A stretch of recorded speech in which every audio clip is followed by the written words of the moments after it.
on est un café quoi, qui accueille. Tout d'abord, ce qu'on y fait, on peut venir boire un café, on peut venir se poser, on peut venir lire, on peut venir rencontrer du monde, on peut venir s'isoler. On s'attache à avoir une qualité d'accueil. Et ce qu'on offre, c'est tout simple, c'est du temps et de l'espace. Donc on pourrait dire qu'il y a deux niveaux. Il y a le café lui-même, un vrai café, parce que quoi de plus simple que pour se rencontrer et faire du lien que le café. Ensuite, on accueille donc même les projets, les demandes, les difficultés.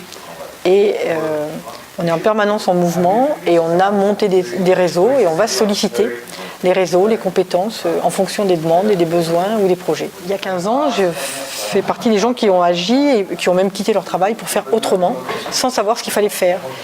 J'étais dans l'accompagnement et c'était pas satisfaisant d'accompagner des gens qui n'ont pas de demande, qui n'ont plus d'envie. C'est compliqué. Et donc on s'est dit, on ne sait pas ce qu'il faut faire, mais il faut qu'on invente.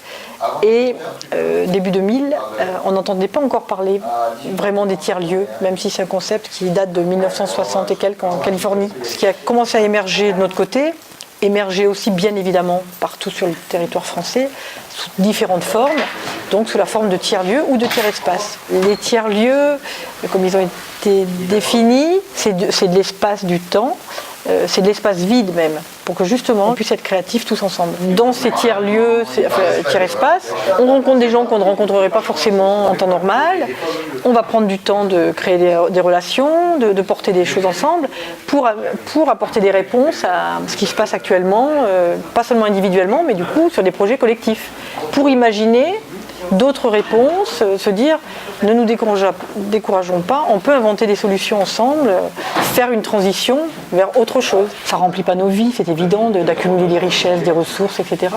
Enfin, moi je le constate tous les jours. D'ailleurs même ceux qui possèdent, viennent ici et donc viennent bien chercher quelque chose qui leur manque à eux aussi.